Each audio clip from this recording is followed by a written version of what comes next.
Let's just get the party started. Oh, Did you, okay, did you see okay. what I did there? Let's get the party started. Get it? Uh-huh. Let's get it started. Okay. All right. So welcome to Bouqui'S place in your house. Yeah. Okay. So it's a private interview in your house. For welcome to Bookie's Place. This is where we talk about the grit and the grind. We don't talk about the glitz. We don't talk about the glam. We don't talk about the achievements or the awards. We talk about the grits, the necessary things that you need to instill in yourself to do destiny. A lot of people don't understand that you have to know the principles and the laws that guard this world, the natural laws, the spiritual laws, so that you can be productive. And so we bring people like you to share your story, and through that, you practically equip us with the necessary ingredients so that we can do destiny. Because I know that I literally had my 20s with you, and you were all about laws, the law of inertia, the law of this, the law of that. So I want you to just start from the very beginning. Start from the very beginning, your story, where you were born, and then we'll take it from there. Well, I pretty much was born about a long time ago, actually. And I was born in Ibadan. I heard University College Hospital, that's UCH. That's where I was born in 1970 something, I think, 71. Yeah. And that makes me an old man right now. My daughter turned 18 today. Today, yes. Happy My birthday. daughter She's turned there. 18 today. So, She's there. yeah. No, she's No, there. she's in England. She's in England. Yeah. Yeah, she's in England. So, we're doing her own birthday for her.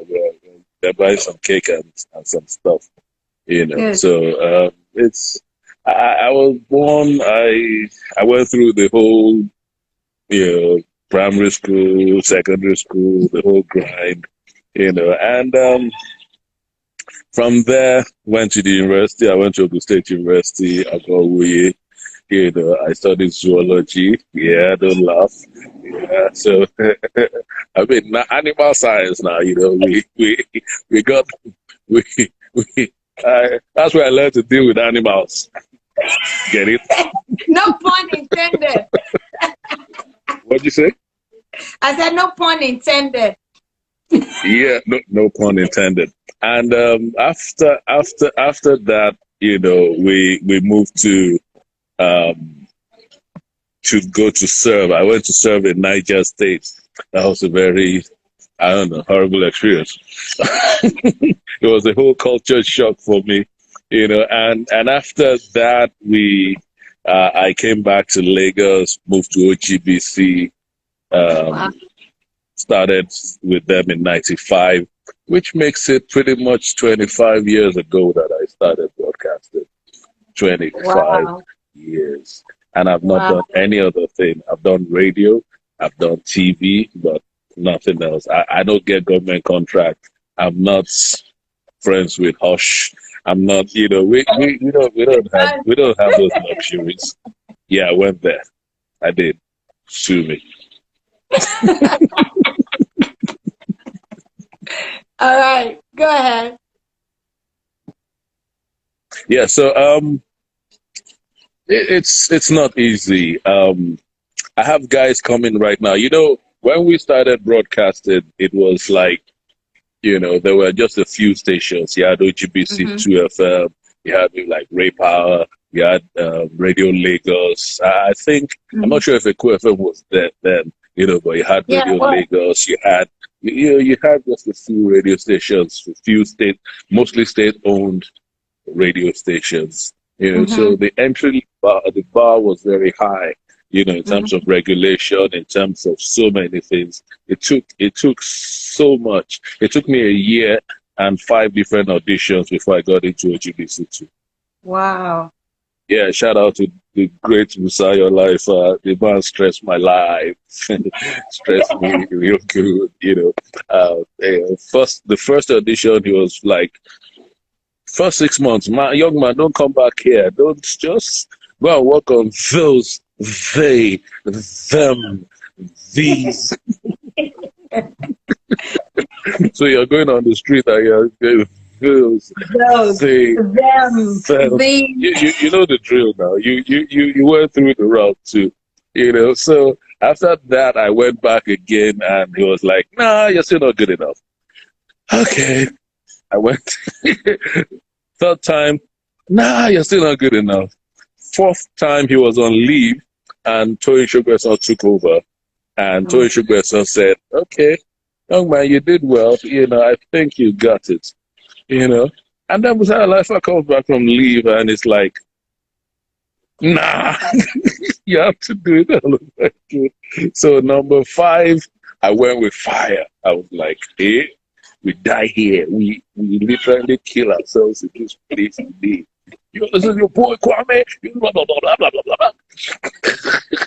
I was like, "Okay, don't just burn the studio. We will give you an opportunity." And that's how 95 it happened. So I went through all the way from 94 to 95 trying to get into a GBC2. Like I said, 5 different auditions over a period of close to 1 year.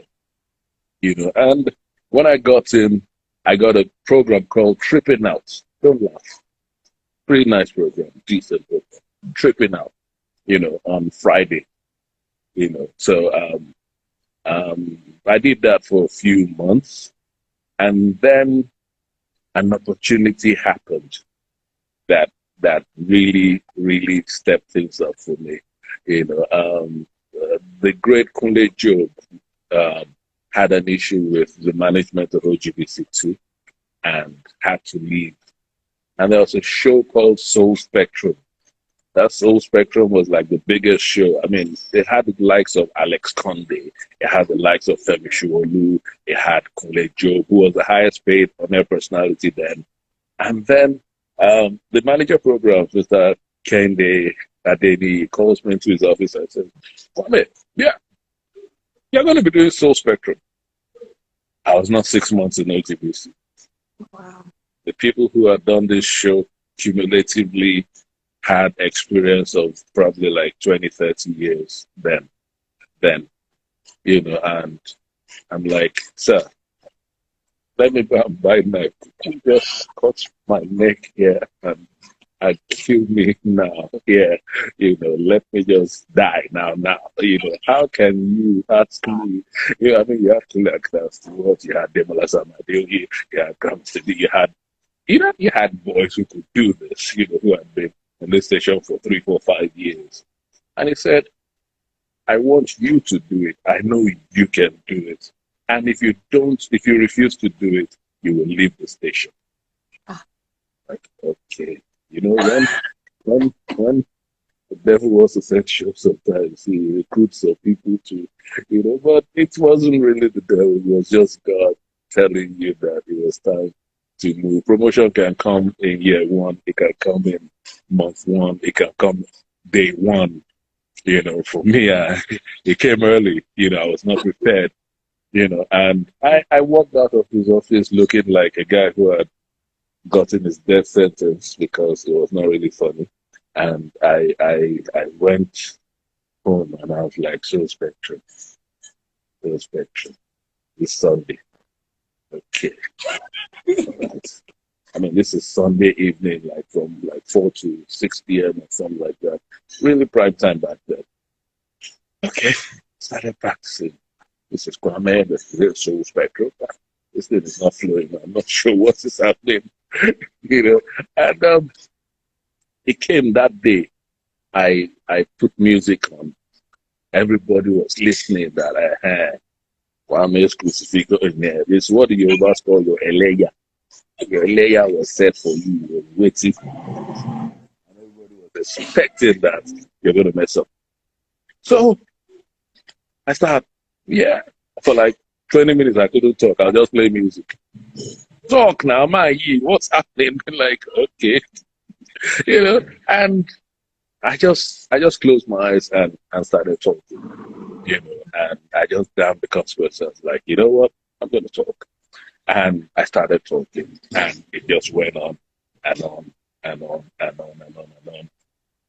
And for the 4 years I was in that station, they didn't take that program away from me. Nobody could, you know. And that is just the beginning of the challenges, you know, that I was able to surmount and overcome.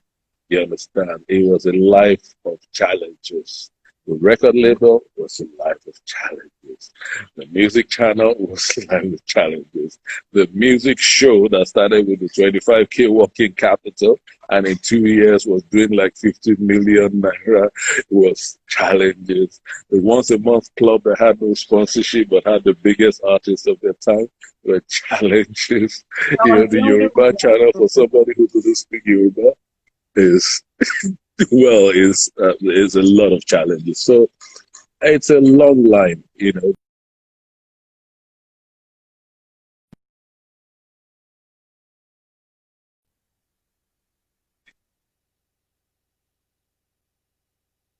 I was the only one that was not. Can you hear me? I was the only one that wasn't a problem. See? I said I was the only one that wasn't a problem. Sorry, I couldn't hear what you said. I was the only one that wasn't a problem. Can someone write it for me? Can you write it for me? I was the only one that wasn't a problem. Me. The ones that were only one. Okay, the only one that wasn't a problem was you, right? You be super problem. The only one that wasn't the problem was you, right? Yes. And okay, you had to go there, didn't you? You really had to walk into that. Bouquie was not a problem. Bouquie is problem sis. walking on 2 feet. Problem sis. Problem 1, 2, 3, 4, and 5. You know, you came in parts. You came in multiple parts. You know.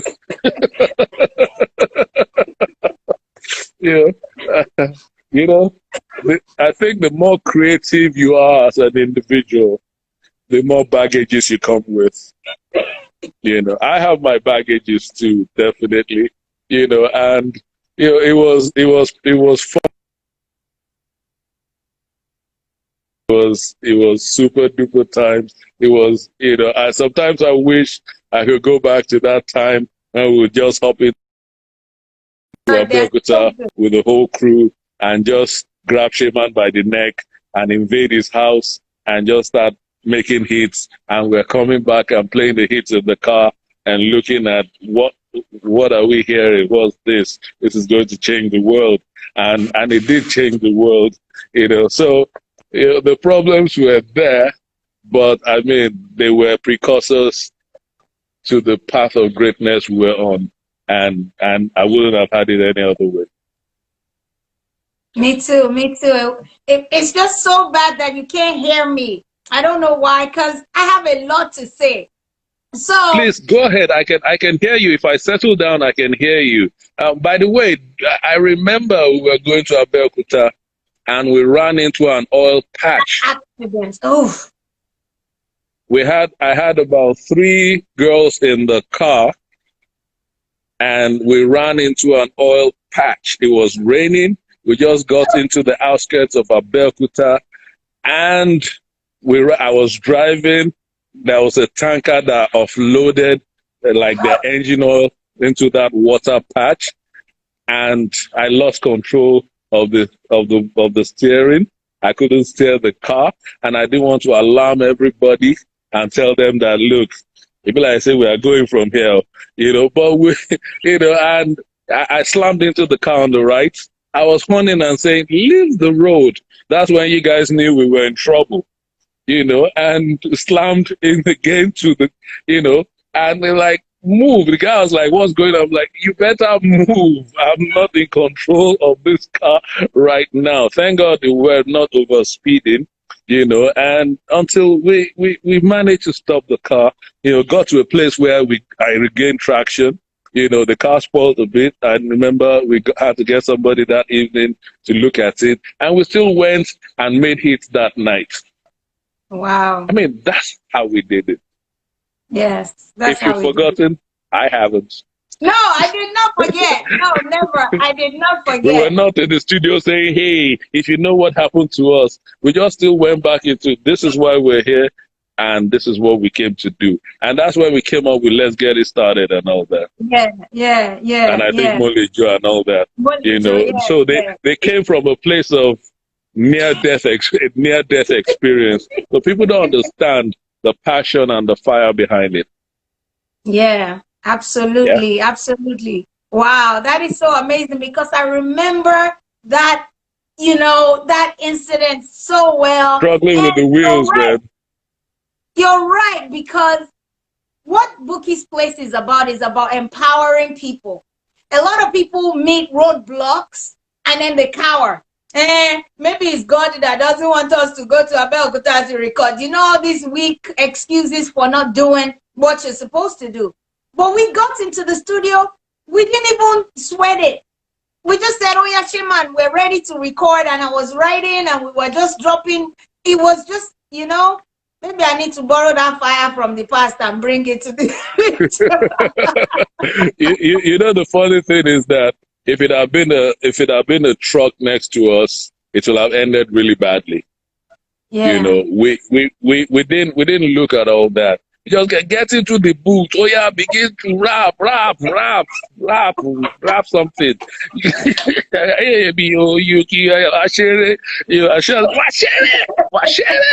Like that energy, that carefreeness, that whole ready for anything, bring it at Ipoto. I miss that sometimes. Right now you have to think carefully. You have to. I was like, who signs a female gospel artist? Me, actually. You understand? Who goes and invests in a female gospel artist? I'm like, but what were you thinking? That is the hottest artist. I wanted. My dream. I wanted Bouquie. I wanted Sasha. I wanted Bouquie Mode 9. Yeah. Because Sasha was off the market. I wanted Bouquie Mode 9. I felt this is the hottest female, hottest male. Let's make it happen. Let's kill them dead. I remember how we did your album launch. We had so little. We had an excuse to fail at every level. And that is what I want young people to understand. We had every excuse to fail with my hatchback Honda. We were just running this thing, and the opportunities came. Total Consult wanted to do this. We bonded with them. Guys were coming in, the band Nigezie, and everybody came on the show, and it was like a concert. We made it happen, and with very little. We didn't have the world, but we took on the world. And a lot of people, we didn't have godfathers, but we relied on God the Father. We didn't have structures, but we created massive infrastructure. We made all these things happen, and it was that team spirit. It was that let's do this. It was 100% commitment. It's not my belly is paining me or my head is paining me. Everybody sucked it up and did what they had to do, and with that whole combination, nothing can go wrong. Nothing. Wow. Even if they go wrong, you will still overcome. That's what I mean. You will get it. That whole spirit. Shaman had his own. God bless Shaman. Shaman put his soul, his heart, his everything. I owe him a lot. Maximum respect to Shaman. He opened his house. We were staying in their bedroom. We were eating their food. and he put his studio out there, you know. So I mean, he's got me for life. Anything, you understand? You know, you don't see that level of loyalty, you don't see that level of commitment, you don't see that level of passion, you don't see that level of team spirit, you don't see, yeah, I like that diligence. You don't see that level of diligence anymore, you know, in this business, and that is what is lacking. You understand? That's what's lacking. You know, I look at people now, I'm like, the music industry, the music industry. In 99, I was the first person to insist that on Star FM, you play 1 hour of Nigerian music. 1 hour, 3 times a day. Before then, you have to wait for an artist to come. He has to drop some money, and then you now think about playing him after playing 200 and something foreign songs on, you know, all day long. You know, but we did it. We didn't have that many. I remember a Two-Face Idibia coming in 99, meeting me at the reception side of Star FM and dropping Knock Me Off. We played it first. I remember LD dropping Shake Body, you know. They didn't even have, they couldn't even print. They crafted it with their hand. They wrote Shake Body with, you know, with a crayon or pencil or something like that. And I wish I kept those things, you know. Imagine what it will be like right now, you know. And Star FM became like a mecca. Everybody was out there. You see them outside, you see them inside. They were everywhere, you know. We didn't have much, like I said, but we made it happen. And that's what it was. Global Sounds, the same thing. You know, after I was able to get money to put an edit suite together, I had just 25K working capital. 25K working capital. If anything had gone wrong then, it totally went wrong. That was it. I couldn't recover from it. And in 2 years, we were doing business in volumes of about 50 million naira a year. You know, so that's why we say spirit of the Nigerian. We grossly underestimate and undervalue that spirit of the Nigerian. That is why they take us for a ride every single time. 65% of young people in Nigeria are under 25. People in power are under 10%. But young people will not take over until they realize, I'm not young again, let me not do myself. Until they realize that, until they learn to come together and congregate for a purpose, they will keep taking handouts from politicians, from religious body leaders, from people, you understand?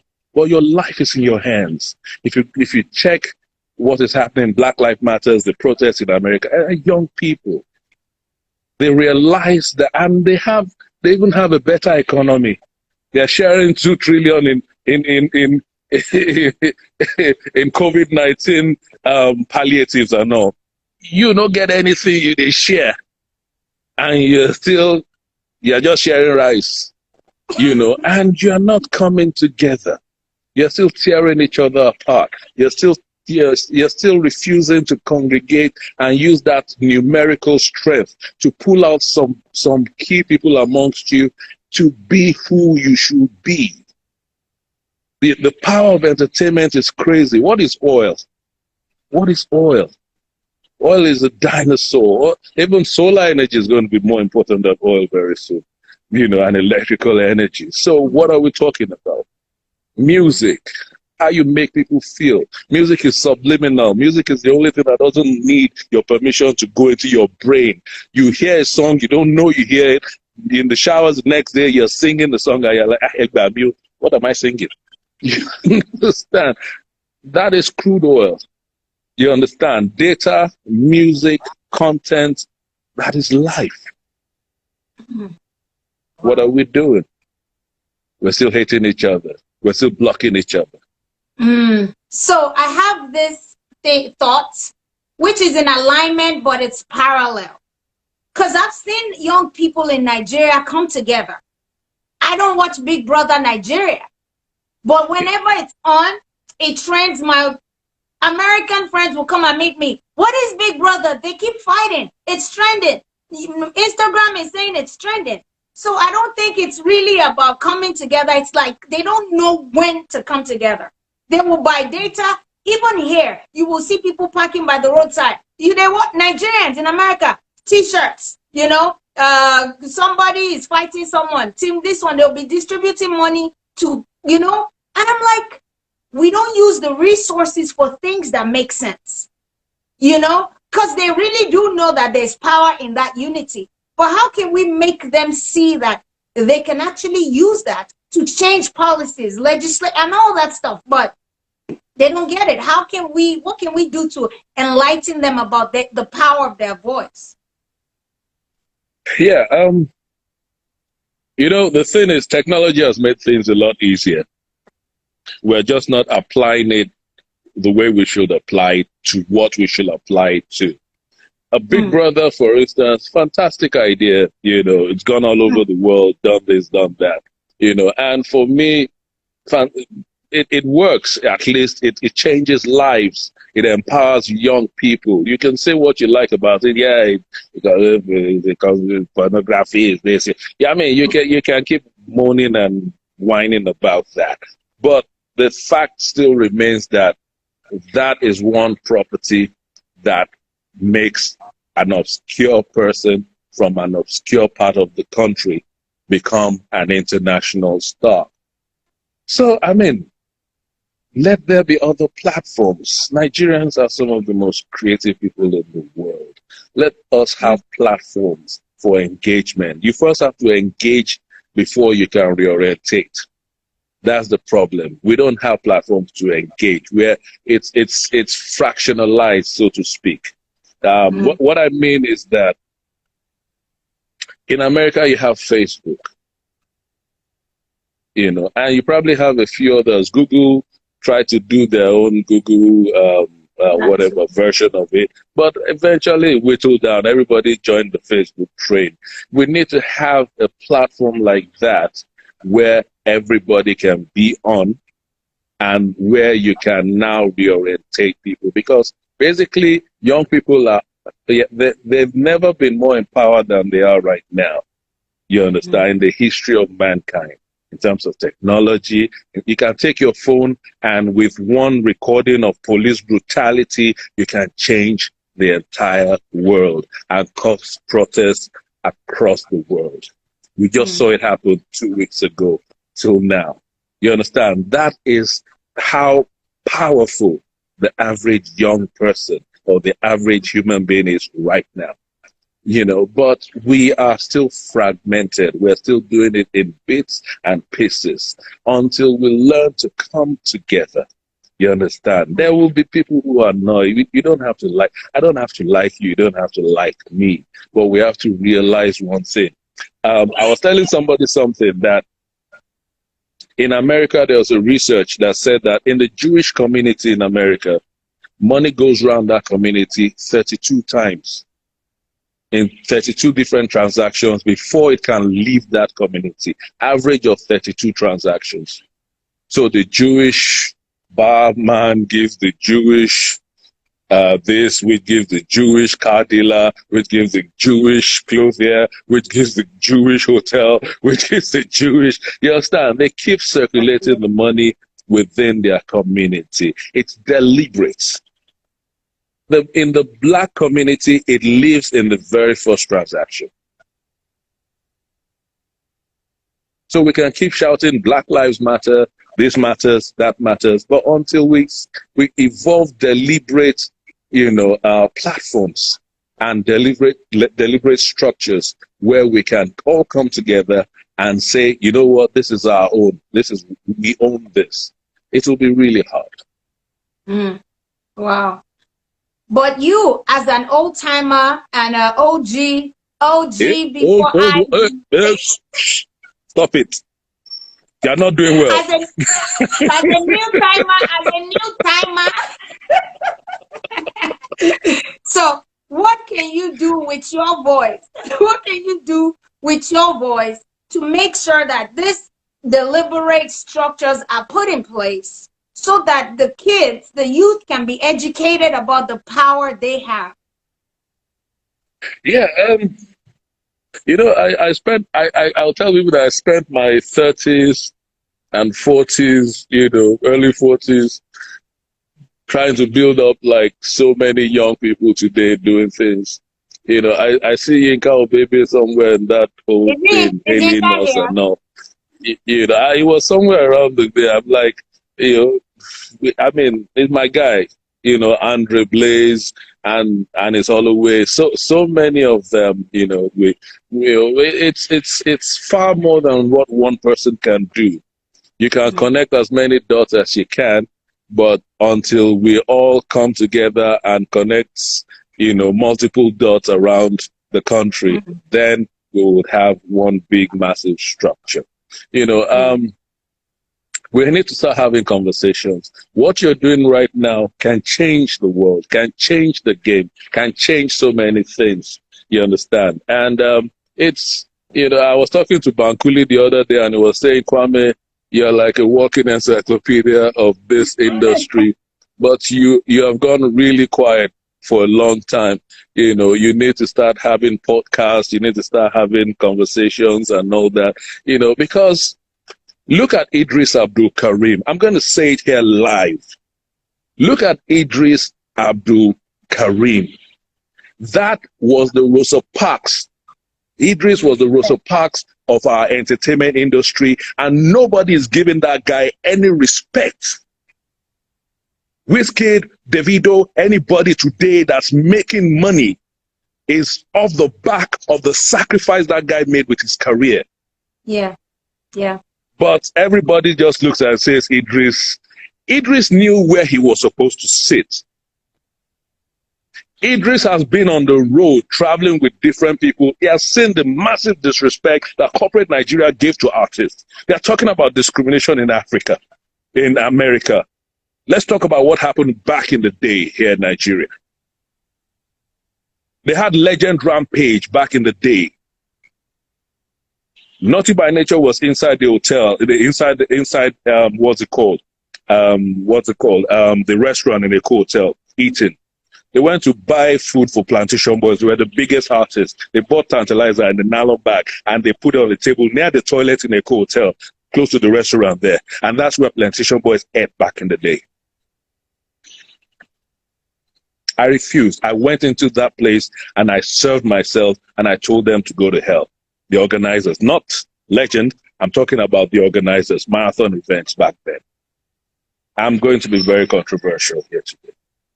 You understand? I went in there, I ate, and I told them, go to blazes. If you can't pay, take me to jail. You understand? When they had Sean Paul over, they were chasing people from backstage. That Sean Paul doesn't want to see anybody backstage. In Nigeria, P Square, I remember, were like, we will die here today. You cannot do this to us in this business. Sean Paul and P Square today. Come on, man. Those boys are holding their own too. You understand?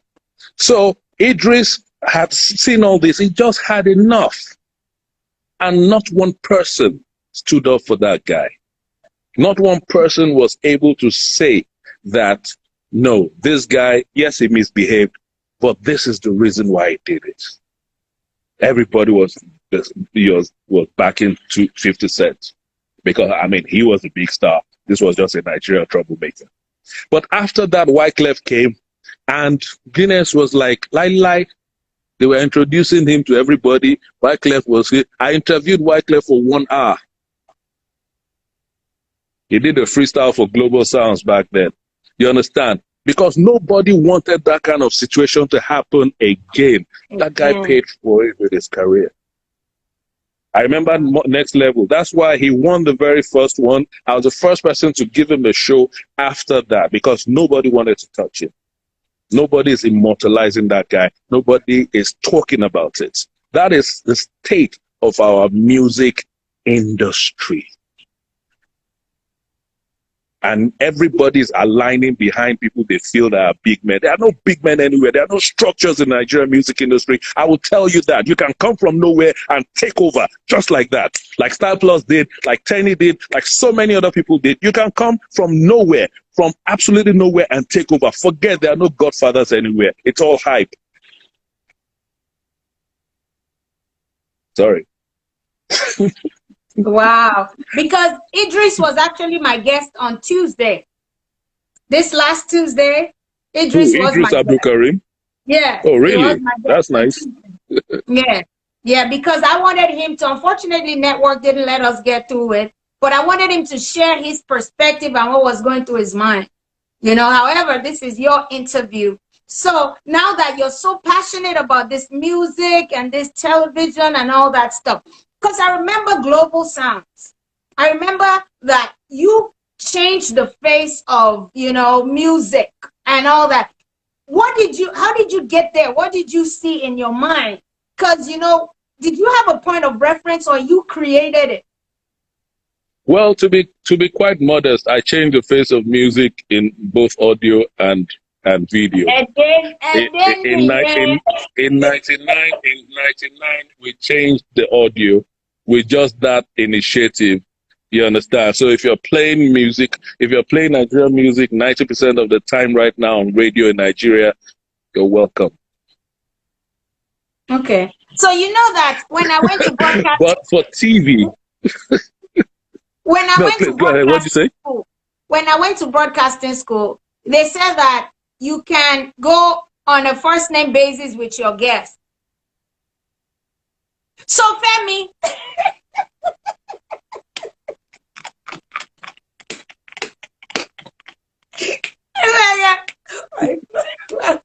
so back, let me we will meet in the background. Don't worry.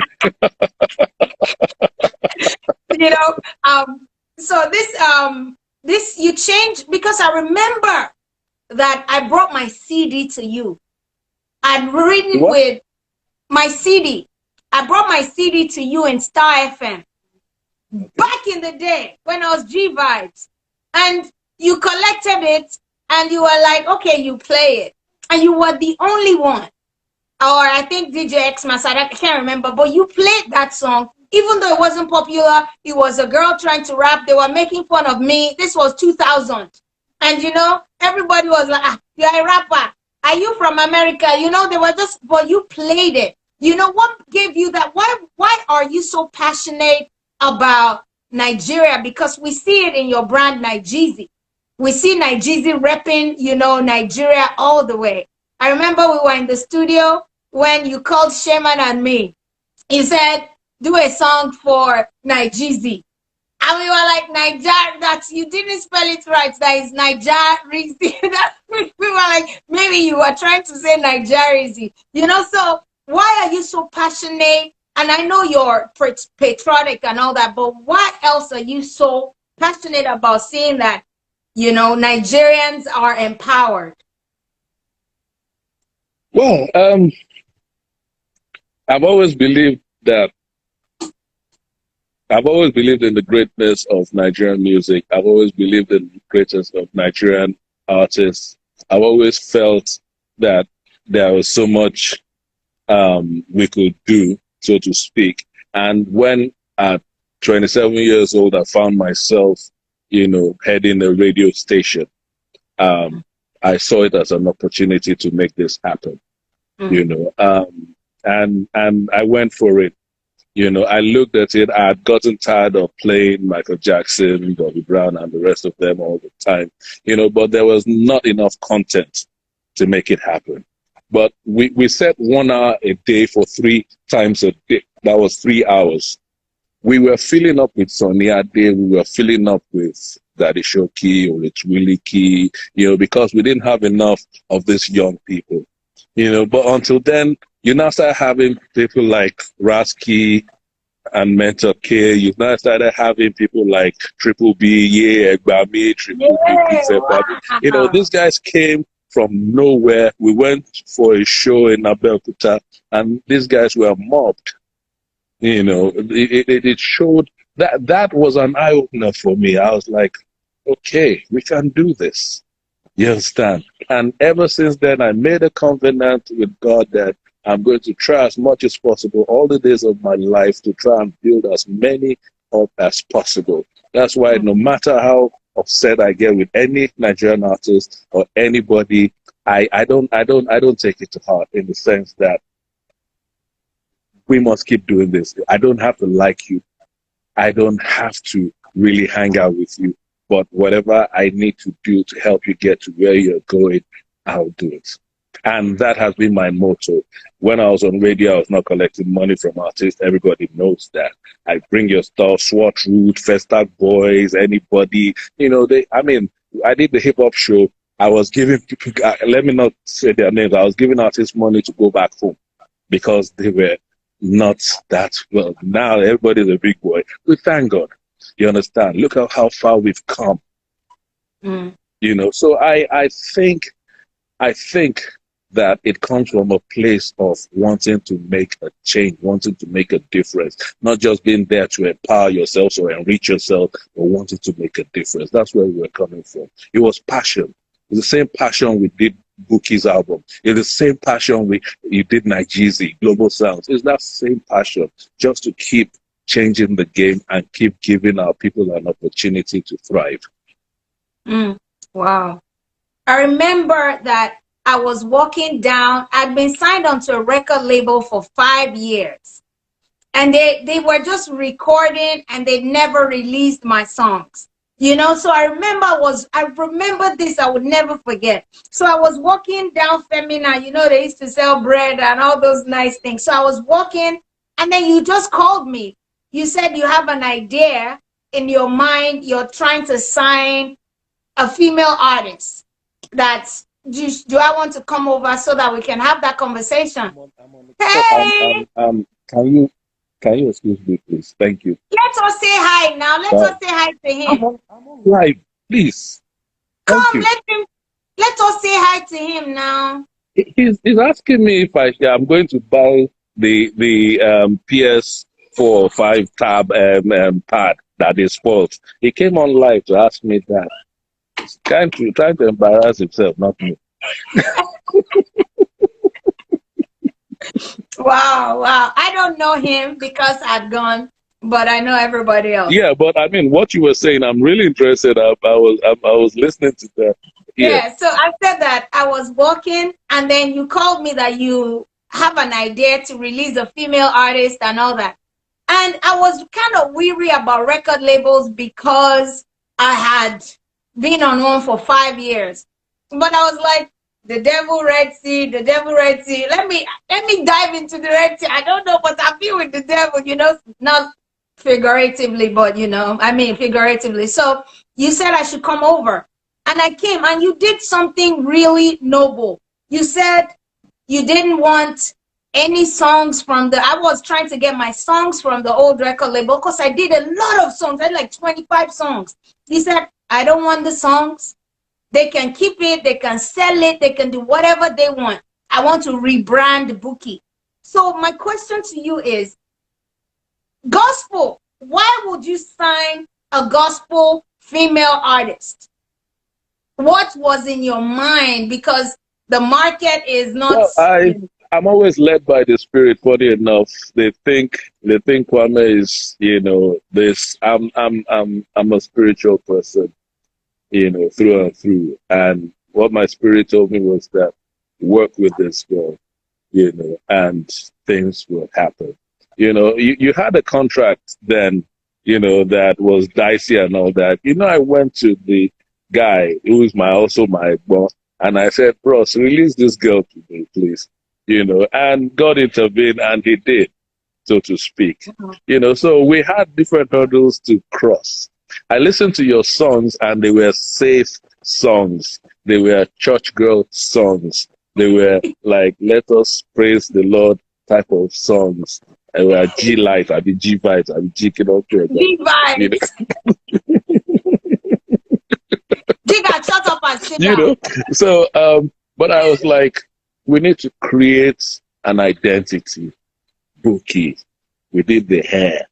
Then all of a sudden, every salon started doing Bouquie hairstyle. She ba mi she Bouquie, ba mi she segbe come. Sorry, you know. And then the songs were like, give us street music. You know, you infuse a lot of streets into music. I mean, Mole, you even had folklore. You understand? So you connected,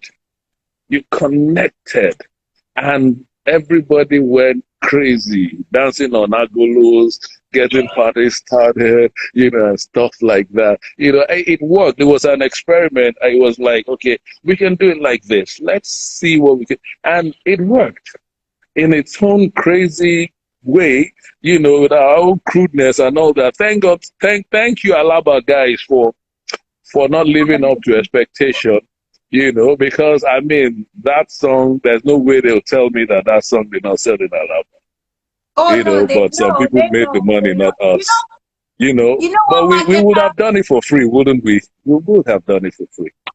Absolutely, absolutely. You know what, Marketa is still owing us money. Remember? Let's leave his name. Oh, It Mike, starts with no who? Ike. Ike. Okay, okay. Ike the Don Which never Mike? gave us the check for that That was album. Mike, CD Warehouse. Oh really? How can we Mike, arrange CD him? Warehouse. Yeah, he gave us a check like 500K. I can't remember what he gave us though. Or Oh wow. 200K. I can't remember. Yeah. You know. Okay. So Wow. we're like, Wow. okay, yeah, we don't spend money. This is what way they give us, but I mean, we take it like we appreciate. And You know. But we I had mean, some. it worked brilliantly. We from that small space in Ogba, we changed the world in multiple ways. Yeah. Yeah. I And just look at you honestly, now, man. can you hear me? Yeah, I can hear you barely, but I can Okay. hear you. Okay. I don't know how to say thank you because I've been in that industry and it was like God shielded me with you because I hear horror stories from all the other girls that had CEOs that they had to sleep with, that they had to do all these things. But you shielded me, and because you shielded me, you even chased away all the predators that would have come, because Kwame knew every like, so I just want to say thank you because my You know, path. there are some Go things ahead. I cannot say right now, in terms of the shielding, in terms of the shielding. I've had guys come, I've had friends come and threaten my life. And like, ọmọ yẹn kí ló tiẹ̀ ṣe é o kò tiẹ̀ jẹ́ ká tiẹ̀ fẹ́ ọmọ yẹn. I'm like, ẹ lọ fẹ́ kí bá rí, I will disgrace you. Go and touch her, let me see you, and there were some who were like, we're sure that you are dating this girl. How can you be investing so much in this girl without, I'm like, you don't get it, do you? There are some Wow. guys who do these things for the love, not what is there in what you're getting in return. It's for the Wow. love of it. You understand? That's why the chemistry was here and all that, because you're like, they are buru. And you know that if you go and mess with Bouquie, you're messing with Kwame. And if we mess with Kwame, we go to one corner and rack each other. That's how it works. Wow. You don't even understand a lot of the hits you didn't get because it didn't come to you, it came to me, and I just bored, I just laughed and moved on. Wow. But you really don't get it. You don't understand the dynamics of you just they do your hairstyle, they rap go, you, you didn't understand the Suge Knight that was in the corner swatting flies away. Oh, But wow. I couldn't protect you from everybody. Shout out to Tony Mba. Shout out to Jigga. I'm just throwing stones everywhere tonight, man. Listen. When I look back, we had one thing in common. I think the most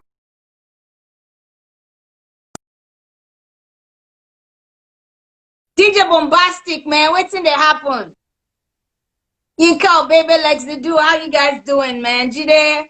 Sorry, I couldn't shout out. Okay, all right. So CEO, you know I christened you CEO. Sure, you know the tithe should be coming to me. But you know, we had one thing in common. We had passion. Well, a lot of things in passion, but we had faith. And I used to come and sell you ideas, and you'd be like, Bouquie. Because I remember nobody had ever done their album launch in a hotel. And I said, I want to do it in a hotel. You even said, okay, we should do it because you had White House on a contract and all that. And I said, I want a hotel. You were like, and all that stuff. But you know, we joined forces, we joined faith together, and we pulled it in. And the universe started to, you know, respond. Shout out to Total Consult. Shout out to Total Consult. Yeah, you know, it was their own gig, actually. We just crashed. You know, we just crashed it. And we ended up taking it over. Shout out to Theo Lawson. Thank you, Ebo. You know, ever grateful. I'm totally grateful. You know, he made it happen. And it was such a huge success. You know, you talk about faith. I mean, we basically, that's all we had, basically. You know, that can do spirit. When you say, like, okay, maybe we do them now. How we go do them? You know, it's like that small office in Ogba. We go do them. We're such arrogant young idiots, man. I don't understand. I don't understand. You know, today I look at it, I'm like, what were you on? What were you sniffing, or what were you, you know, we were just, you know, a couple of Davids trying to take on the Goliath, the music industry. And we did the best we could. We did what we could with what we had. Listen, thank you so much. Even though my page didn't work, you still dragged us to your house. We're not mad. Thank you so much. If you were to leave like a word to this generation, because you're talking about practical tools. The television said, don't sleep. Television is like, I'm so bored. I'm so bored. Hold up. Okay, hopefully it will come back. But you know, I look around and you're talking about dedication, commitment, and everything. What would you tell this generation? They are so entitled. They feel you need to do that for me. You need to call that radio DJ. You need to do this for me. You know, what would you tell them if you were to come across someone that just wants a hand me down? I'm not ready to put in the work, but I'm ready to let you do it for me. Well, I was struggling to get the question right. What would be my message to the young person out there? You know, in terms of how they with the entitled mentality. The entitlement mentality. Okay, you know, we came from a place of material poverty. You know, we can come now and pose and say yes, and so we did now. You understand? But we came from a place of material poverty, but we had so much wealth up here. You understand? But right now, the wealth is coming in terms of materialism. There is a lot more wealth in the industry, but this is where it lacks now. This has gone down. The material part has gone up. So this is where they need to go back to. This is where it all starts from. You know, the greatest ideas, and also they need each other. All we had then, we didn't have money, we didn't have big cars and all that, but we all could rely on each other. We were a community. Sometimes you even know each other by your nickname, you don't even know their surname. Igbo, they are Yoruba, they're Hausa. I mean, but we could rely on you. So they need to have passion. They need to unite. And they need to have each other's backs. They have to have loyalty. Loyalty is now a scarce commodity in the industry. It's so scarce. I mean, we had lawyers. I could call Jimmy Jack today. I could call whoever today, that is Shoki, Shei Shodimu, and anybody from back then, and they will respond. But that's no longer the case. Here I have about 20 seconds remaining. So Oh, this is probably wow. my Thank goodbye. you so much for